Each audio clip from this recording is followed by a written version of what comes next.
மாண்புமிகு திரு முத்துவேல் கருணாநிதி ஸ்டாலின் அவர்களே,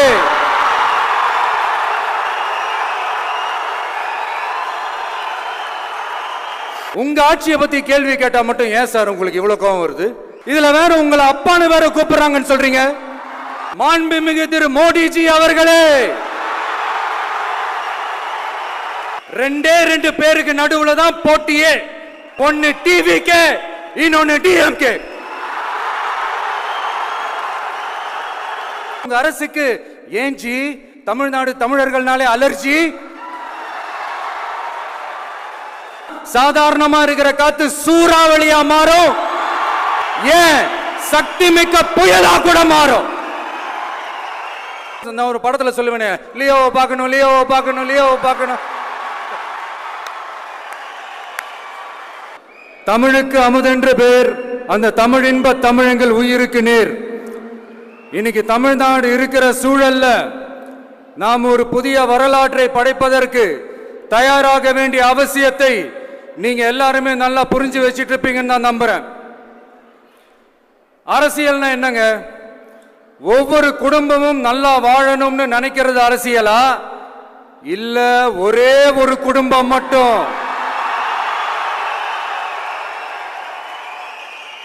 தமிழ்நாட்டை சொரண்டி நல்லா வாழணும்னு நினைக்கிறது அரசியலா? நீங்களே சொல்லுங்க, எது அரசியல்? எல்லாருக்கும் நல்லது நடக்கிறது தானே அரசியல். அதுதான் நம்ம அரசியலும். காட்சிக்கு திராவிடம், ஆட்சிக்கு திராவிட மாடல்னு தினம் தினம் மக்கள் பிரச்சனைகளை மடைமாற்றி மக்கள் விரோத ஆட்சியை மன்னராட்சி போன்று நடத்துற இவங்க, நமக்கு எதிராக இவங்க பண்ற செயல்கள் ஒன்னா ரெண்டாங்க.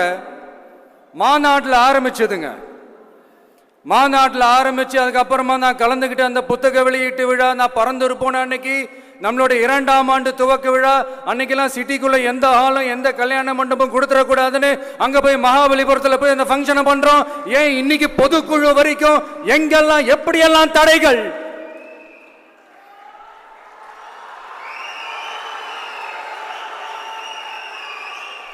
ஆனா அத்தனை தடைகளையும் தாண்டி நம்மளுடைய தோழர்கள் சந்திப்பு நிகழ்ச்சிகள், மக்கள் சந்திப்பு நிகழ்ச்சிகள் தொடர்ந்து நடந்துகிட்டு தான் இருக்கும். அது தொடர்ந்து நடக்கும்.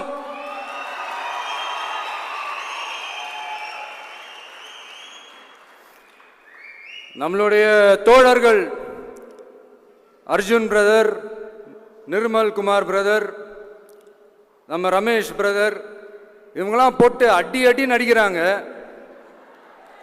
நாமளும் அதே மாதிரி அடிக்கணுமான்னு மனசுக்குள்ள ஒரு யோசனையா தான் இருக்கு.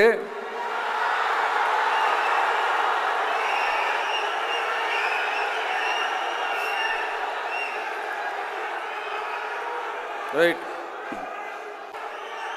ஓகே, ரைட், புரிஞ்சிச்சு.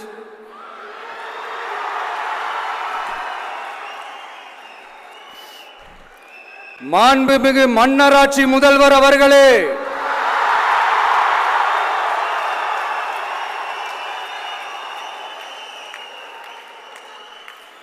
மாண்புமிகு திரு முத்துவேல் கருணாநிதி ஸ்டாலின் அவர்களே,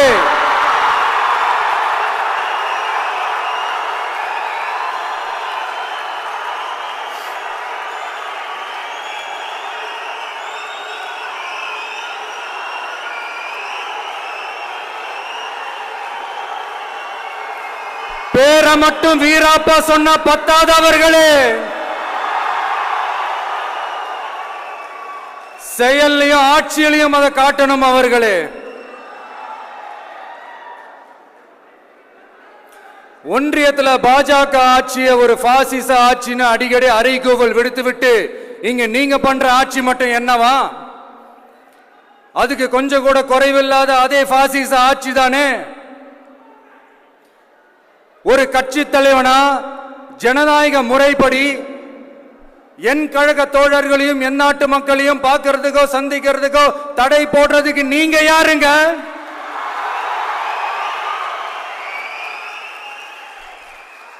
தடையை மீறிய மக்களை பார்க்கணும்னு முடிவு பண்ணிட்டா போயே தீருவேன்.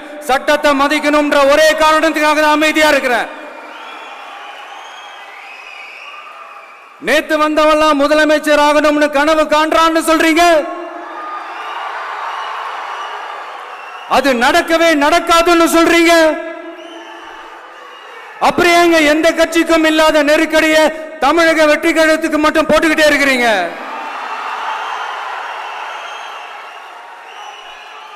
அணை போட்டு ஆத்த வேணும்னா தடுக்கலாம், காத்த தடுக்க முடியாது. அதையும் மீறி தடுக்கணும்னு நினைச்சீங்கன்னா சாதாரணமா இருக்கிற காத்து சூறாவளியா மாறும்,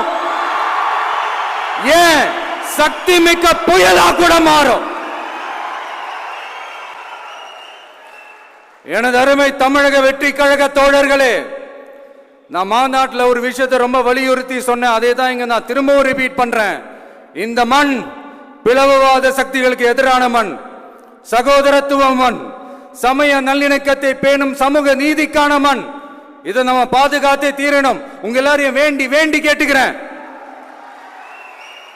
தமிழ்நாட்டிலிருந்து பல பகுதிகளிலிருந்து வர செய்திகள்லாம் கேட்கும் போது மன உளைச்சலையும் மன வேதனையும் தரதாகவே இருக்கு. சட்டம் ஒழுங்குன்னு ஒன்று இருக்கிறதாவே தெரியல. அதுக்கெல்லாம் இந்த கரப்ஷன் கபடதாரிகள் கவர்மெண்ட் தான் காரணம். இந்த நிலைமை மாறணும். அதுக்கு இருக்கிற ஒரே வழி, இங்க உண்மையான மக்களாட்சி மலரணும். அது வரணும்னா இவங்கள மாத்தணும்.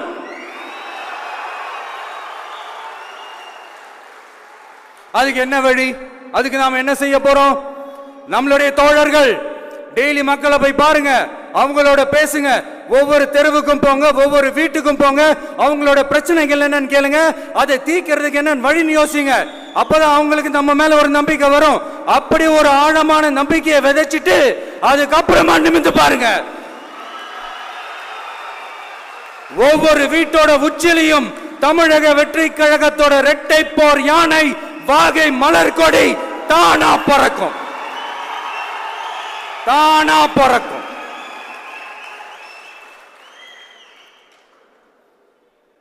மாண்புமிகு மன்னராட்சி முதல்வர் அவர்களே, உங்க ஆட்சியை பத்தி கேள்வி கேட்டா மட்டும் ஏன் சார் உங்களுக்கு இவ்வளவு கோபம் வருது?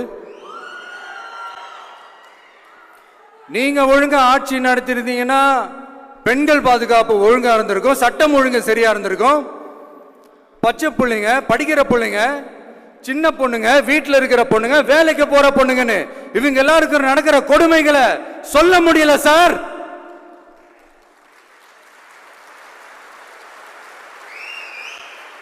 இதுல வேற உங்களை அப்பான்னு வேற கூப்பிடுறாங்கன்னு சொல்றீங்க.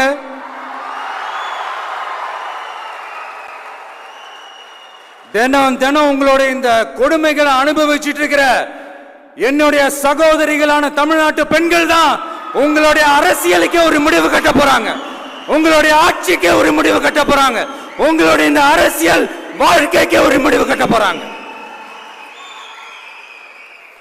சரி, பெண்களோட லைஃப் தான் இப்படி போராட்டமா இருக்குன்னு பார்த்தா இங்க எத்தனை போராட்டங்கள்?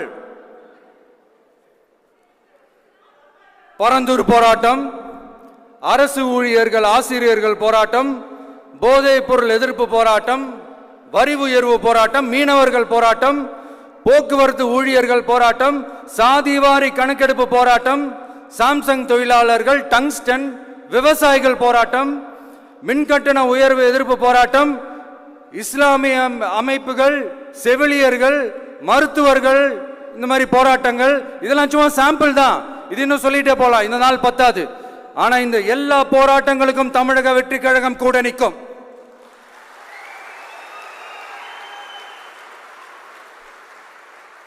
இங்க நீங்க தான் இப்படின்னா அங்க அவங்க யாரு? உங்க சீக்ரெட் ஓனர். அவங்க உங்களுக்கும் மேல மாண்புமிகு திரு மோடிஜி அவர்களே,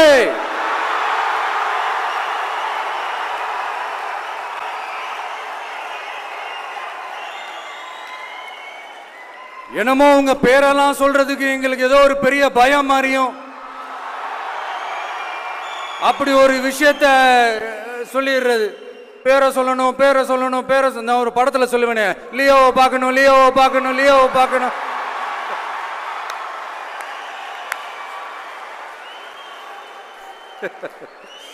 இல்ல இல்ல, சத்தியமா அப்படிதாங்க இருக்கு. சென்டர்ல ஆள்றவங்கன்னு சொல்றோம். சென்டர்ல யார் ஆள்றா? காங்கிரஸா? இங்க ஸ்டேட்ல ஆள்றவங்கன்னு பேசுறோம். இங்க யார் ஆள்றா? அதிமுகவா? அப்புறம் என்ன பேரை சொல்லணும் பேரை சொல்லணும்? எனக்கு புரியலையே. நீங்க தானே கேட்டீங்க, வச்சுக்கோங்க.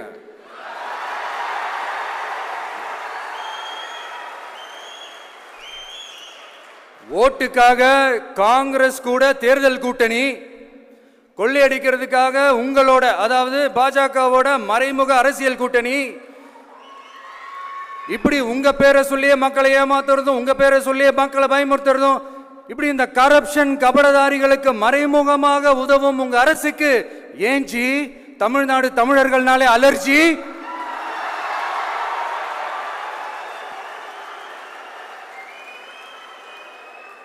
தமிழ்நாட்டிலிருந்து வர ஜிஎஸ்டியே கரெக்டா வாங்கிக்கிறீங்க, ஆனா தமிழ்நாட்டுக்கு பட்ஜெட்ல நிதி ஒதுக்க மாட்டேங்கிறீங்க. இங்க படிக்கிற நம்ம பிள்ளைங்களோட படிப்புக்கு நிதி ஒதுக்க மாட்டேங்கிறீங்க, ஆனா மும்மொழி கொள்கையை திணிக்கிறீங்க. டீலிமிட்டேஷன் என்ற பேர்ல தமிழ்நாட்டோட பார்லிமெண்ட் சீட்ஸ்லையும் கை வைக்க பாக்குறீங்க. ஒரே நாடு ஒரே தேர்தல் நீங்க ஸ்டார்ட் பண்ணப்பவே புரிஞ்சிருச்சு பிரதமர் சார், உங்க பிளான் என்னன்னு, எங்கெல்லாம் எப்படியெல்லாம் எந்த திசைகள் எல்லாம் இந்த நாட்டை கொண்டு போலாம்னு. சார் உங்ககிட்ட நாங்க சொல்லிக்கிறதெல்லாம், தமிழ்நாட்டை கொஞ்சம் கேர்ஃபுல்லா ஹேண்டில் பண்ணுங்க சார்.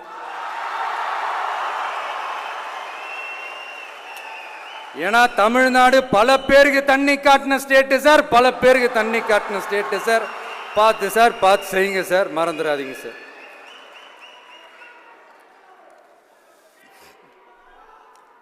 தமிழ்நாட்டு மக்களுக்கு இன்னைக்கு இந்த பொதுக்குழு வழியா ஒரு உத்தரவாதத்தை நாம கொடுக்க போறோம். நம்ம ஆட்சி, அதாவது உங்க ஆட்சி, உண்மையான மக்களாட்சி, தமிழக வெற்றி கழகம் தலைமையிலான அறுதி பெரும்பான்மை பெற்ற ஆட்சி, அதே சமயத்தில் அதிகார பகிர்வுடன் கூடிய ஆட்சி. அப்படி இந்த ஆட்சி அமைஞ்சதும் பெண்கள் பாதுகாப்பை 100% உறுதி செய்வோம்.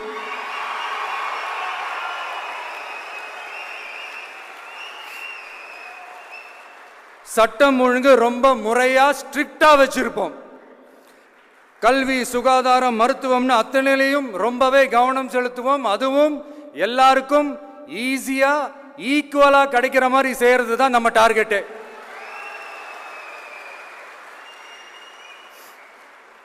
அரசு ஊழியர்கள், ஆசிரியர்கள், போக்குவரத்து தொழிலாளர்கள், மின்சார வாரிய ஊழியர்கள்னு தொழிலாளர்கள் பக்கமும் நாம கண்டிப்பா துணையா நிற்போம்.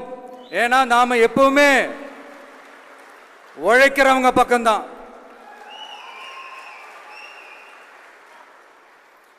நம்ம தமிழ்நாடு விவசாய பூமி, இயற்கை வளங்கள் நிறைந்த மண்.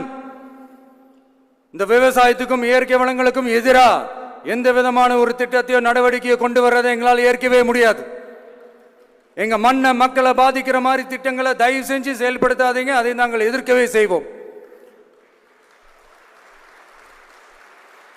தமிழ்நாட்டை எல்லா வகையிலும் பாதுகாக்க வேண்டியது எங்களுடைய உரிமை, கடமை, கொள்கை எல்லாமே. The fundamental strength of politics is uncompromising principles and ideologies. Periyar's social justice, Kamarajar's honest administration, Ambedkar's equal justice and equal opportunity, Velu Nachiyar's social inclusivity and communal harmony, Anjali Ammal's fighting for water resources were the reasons for choosing them as our party's ideologues and policy leaders. I would like to mention here with pride that we are the first political party to declare 2 historic women icons who are India's freedom fighters from Tamil Nadu as our party's ideologues and policy leaders. இப்படி ஒரு ஆழமான நம்பிக்கையுடன் வரும் 2026இல் தமிழ்நாடு சட்டமன்ற தேர்தலில் ஒரு மாபெரும் அரசியல் மாற்றத்தை கொண்டு வந்து மக்கள் சக்தியின் உதவியுடன் மக்கள் விரும்புகிற ஒரு நல்ல அரசை அமைப்பதில் உறுதியாக இருப்பதால்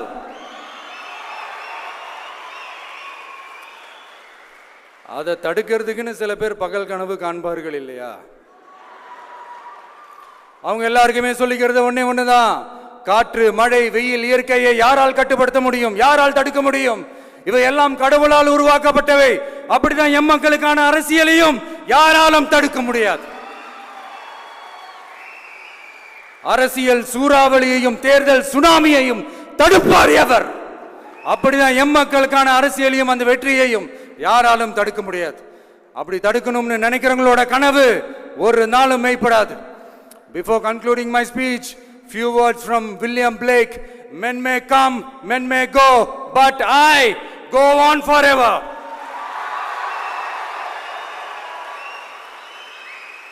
ஞாலம் கருதினும் கைகூடும் காலம் கருதி இடத்தார் செய்யின் ஏற்ற காலத்தையும் இடத்தையும் அறிந்து ஒரு செயலை செய்தால் பூவுலகம் முழுமையையும் வேண்டினாலும் அது கைவசப்படும் என்ற திருக்குறளுடன் என்னுடைய நன்றி உரையை நிறைவு செய்கிறேன். பார்த்துக்கிட்டே இருங்க.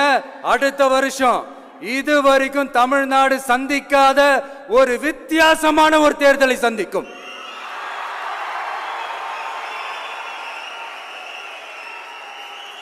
ரெண்டே ரெண்டு பேருக்கு நடுவுல தான் போட்டியே. ஒன்னு டிவிகே, இன்னொன்னு டிஎம்கே.